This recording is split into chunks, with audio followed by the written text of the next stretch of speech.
All right, welcome back in here to Live Now from Fox. I am Andy Mack. Exactly a week ago, we were reporting on the fatal shooting of Charlie Kirk on the campus at Utah Valley University. And in that week's time, we've detailed in full some of the manhunt, a 33-hour process that led them to the suspect, Tyler Robinson, now being charged with aggravated murder amongst different counts there. And there was also conversations about the investigation and also rumors about his father being associated with the Washington County, Utah Sheriff's Department. The update there coming right now is that they're wanting to dispel some of these rumors that that individual not necessarily related to Tyler Robinson.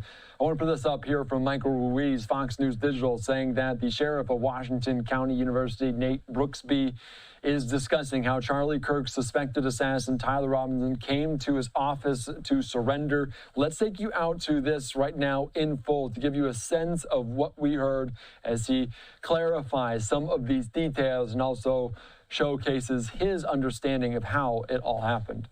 They're showing up. Do you guys need mic checks? So I have 4 on me. You guys can talk to me. Yeah. Anything good on mic checks? I've got 4 on me. Good? Good. Okay. So I'm Sheriff Nate Brooksby, Washington County. Just starting with a couple preemptive things. So what I'm going to be discussing is not anything to do with the ongoing investigation. We are not the lead agency. FBI, State of Utah, DPS, Utah County, UVU, big collective effort. So our involvement, I describe it as just a really long agency assist. So we're not conducting the investigation. We're not doing interviews. I've been asked some questions, and there's some that I'm just not going to answer. It's going to be focused on how we were able to get Tyler to voluntarily come and turn himself in at my office. That's going to be the scope of it. I do want to touch on, so I have a retired corrections deputy named Matt Robinson. There was some initial news that, to the extent of ridiculous information out there, that Matt Robinson is currently a deputy with the sheriff's office, and he physically put handcuffs on his son, the suspect, and brought him into jail. That's completely false. It just so happens that Tyler's father is Matt Robinson. There was some information about a retired deputy, so somehow that got blurred in the media, and I want to make sure that we're walking that back as best we can, because Matt Robinson, my retired deputy, has been been harassed. He's had to leave his house at this point. So whatever you can do to help walk that back, I'd appreciate it. His family would appreciate that. So getting into the details. So obviously we knew Charlie Kirk was assassinated at UVU in the afternoon. About a 33-hour manhunt ensued. And I was winding down for the evening, and at exactly 8:02 on the 11th, I received a call from a friend of mine who happens to be a retired detective that worked for me for many years. I didn't put that out there initially. I wanted to protect that individual as much as possible. Unfortunately, in the court documents, which is standard, he was referenced as a retired Washington County deputy. So I didn't put that out there. It was in the court docs. I was trying to protect even that information and just saying retired law enforcement in general. So I get a call from my friend, and he said, "Hey, how you doing?" Good. And it's not, he's been retired a few years. We'll call each other. It's not unusual for me to get a call from him or vice versa. And at 8:02 p.m., he calls me. Hey, I can tell his voice is kind of shaky. So my first thought is, who died? Like, who's he going to tell me that died? And then I couldn't fathom what actually came out of his mouth. So he said, "Hey, I know who Charlie Kirk shooter is. I know the family through religious association, and he's in Washington County now, and we're working on trying to get him to come in voluntarily."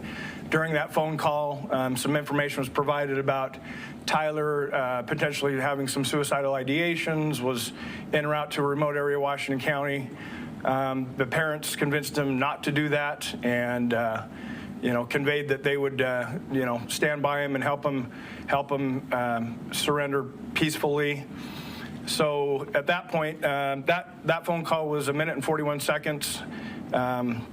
I immediately called Sheriff Mike Smith in Utah County, who I knew was at the incident command in Utah County.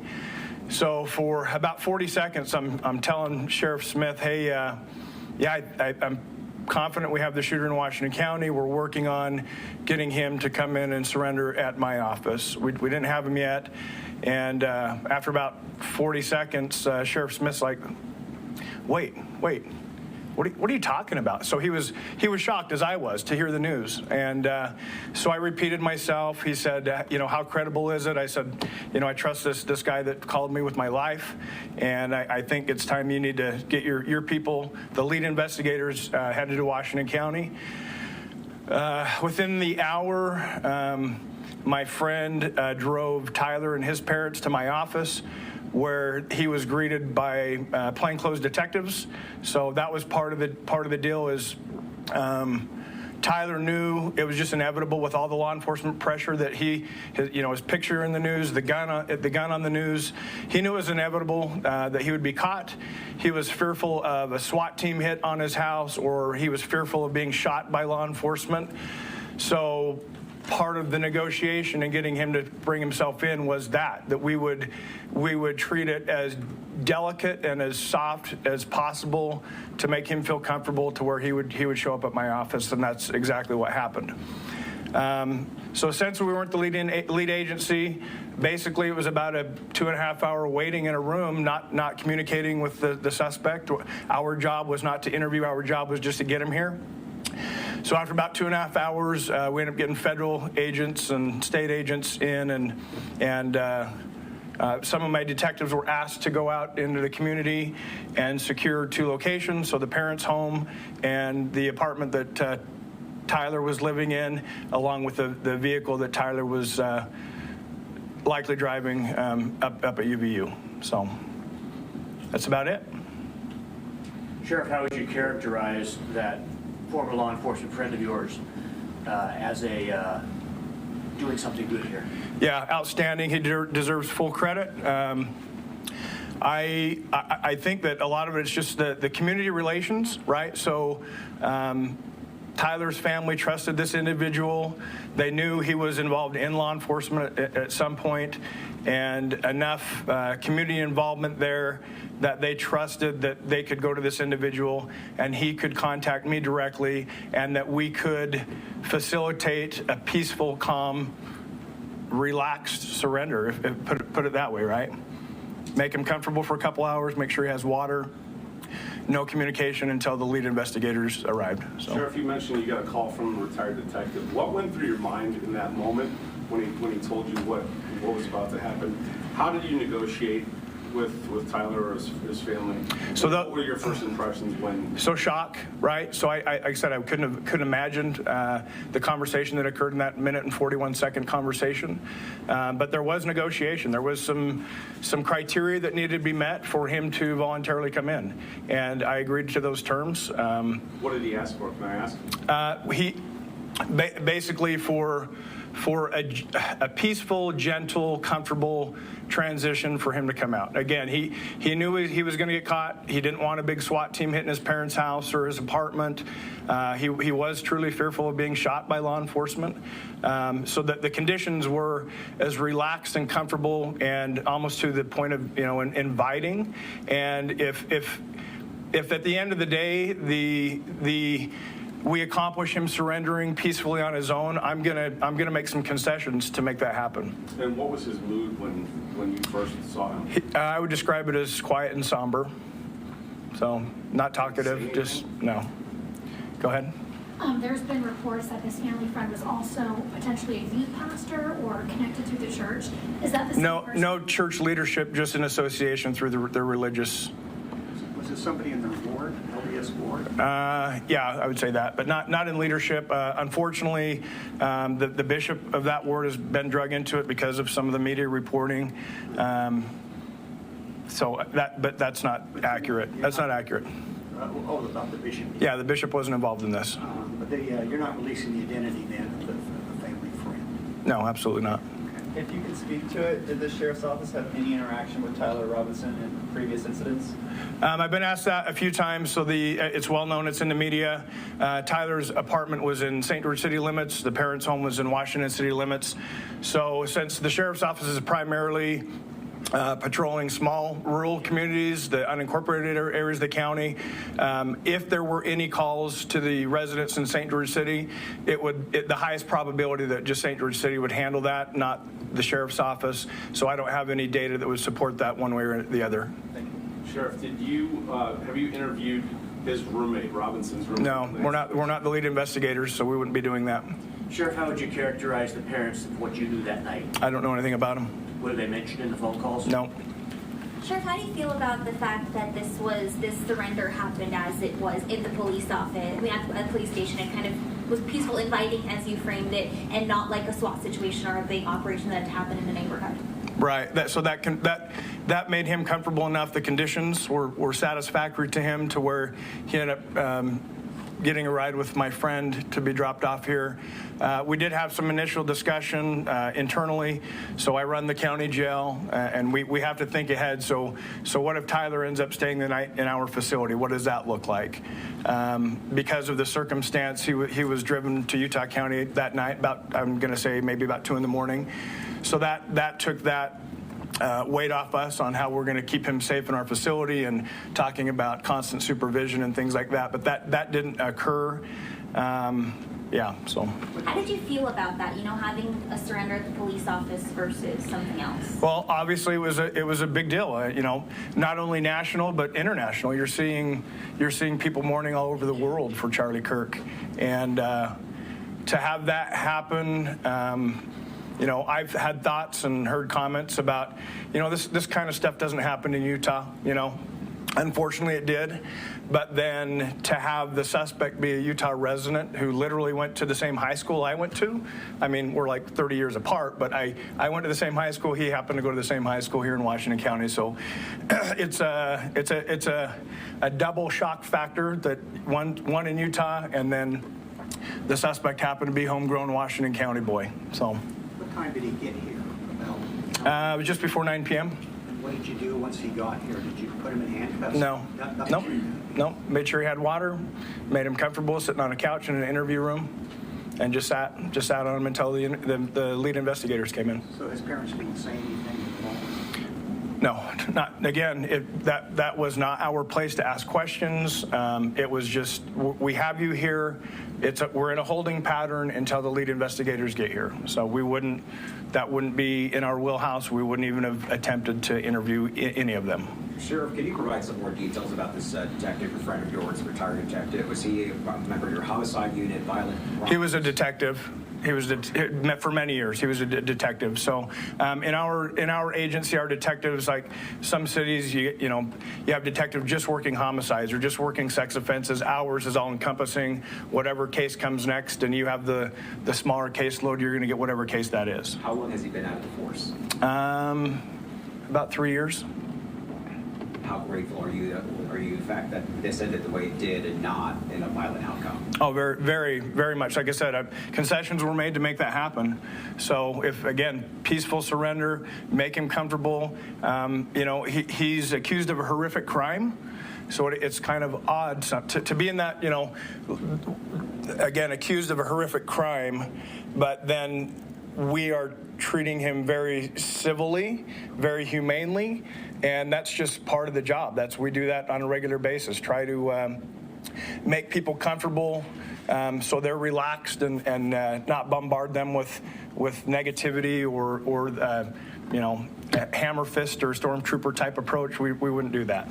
Sheriff, how many total phone calls were made between you and the retired detective? There were several follow-up phone calls that night. One was between my command staff and my friend, just them letting me know, hey, he is in the building. We have him in an interview room, and there's been several follow-ups since then. Just me checking in on him, and all the way from that first call to say we're here, kind of a phone call. Correct. Prior to him turning himself in, did you guys have any clue that maybe he was in the Washington area at all? No, not even a hint. And that was part of the shock factor, right? Is he could have been anywhere. You know, most people that are involved or accused of things like that, they'd want to get out of the area as soon as possible. So the fact that he came home basically was part of the shock factor, I think. You said he was afraid of being shot. What did he say exactly? How did he express that? Just that. Any concerns? Just that. Yeah, one of his fears was being shot by the police. Period. That's it. Was your friend that said that, or was that my friend conveyed that to me through conversation with Tyler's parents. Any concern for the family and the roommate's safety if and when they come back to their home in Washington City or in St. George? Any concerns from them? No, absolutely. They need to lay low for a long time, unfortunately. So even, I'll throw this out there. I have a second cousin with the last name Robinson. He happens to be an optometrist in town. And his office has been receiving threatening phone calls just because of his last name.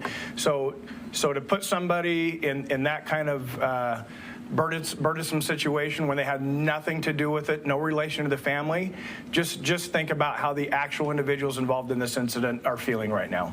Are you placing any deputies at their house, outside their house, anything like that? So that's not our area of patrol, so the cities would handle that. If that request came in, but I don't have any insight there. Sheriff, can you describe the handoff that occurred from Tyler Robinson to the authorities that came down from the north? Yeah, they parked in my parking lot. Oh wait, the lead investigators. So by the time they were in town, Tyler was sitting in an interview room with his parents when they arrived. So they were already in this building when the lead investigators arrived. And how did that handoff go down? Was he handcuffed? No, he was sitting on a very comfortable couch with a water bottle in his hand, not restrained. He was again cooperative, somber, quiet.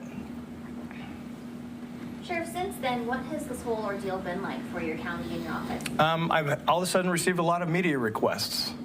So that's what's changed in my world. So the parents were in the room, in the interrogation room. Correct. Correct. That was part of the negotiation to get him here, is that the parents would be with him when he arrived. Can you explain the last moments? Did they hug? Was mom crying? I don't have any detail on that. I'm sorry. And he was turned over to FBI or state? It's a joint investigation between the FBI and the state of Utah primarily. Anytime anything this large scale happens, it's all hands on deck. So we're going to need a lot of, just covering the campus and securing the crime scene up north. We've had, active shooter incidents down here recently where every law enforcement wearing every uniform in the county is going to go to those types of scenes. And just to be clear, he was not handcuffed when he was... Correct, he was not handcuffed. Did the Sheriff's Department help secure the perimeter? Office. Excuse me, thank you. The office, didn't you help secure the perimeter or the... Yes, so since the lead investigators were, 3 hours north of us, it took them a while. So that was, again, I describe it as an agency assist. We went and just secured the homes. We didn't search the homes. We didn't communicate with anyone within the homes. It was just, we were just locking things down until they arrived. That was Thursday night? Yes. Thursday night? Yep. Is the roommate in protective custody? Or? I don't have any comment on that. How do you characterize the interactions between the parents, Tyler, and Tyler in the time that they were sitting here? They were together. That was it. I can't point to any emotion or body language or anything to that. They were just with him. So. Was he recorded in that room? All of our interactions in that room are recorded. I know there was some discussion of him being potentially suicidal instead of surrendering when he was in the holding room here. Any concern about that? No.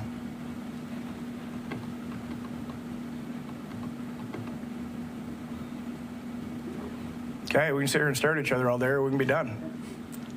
Good? Okay, thank you. Thank you. All right, just listening in there, Washington County Sheriff Nate Brooksby talking about the interaction, the investigation, the tips that ultimately led there to bringing Tyler Robinson, the suspect in Charlie Kirk, the alleged fatal shooting there, into custody in southern Utah. This from Matt Finn, noting part of what we heard. Charlie Kirk's alleged assassin was afraid of SWAT team. They were going to surround his home and shoot him, according to the sheriff. The alleged killer told his parents he wanted to commit suicide instead of going to prison, but he ultimately surrendered in a low-key manner, according to the sheriff, talking about some of his demeanor while they investigated him before lead investigators returned there to that area in southern Utah, about 240 miles southwest of Orem, Utah.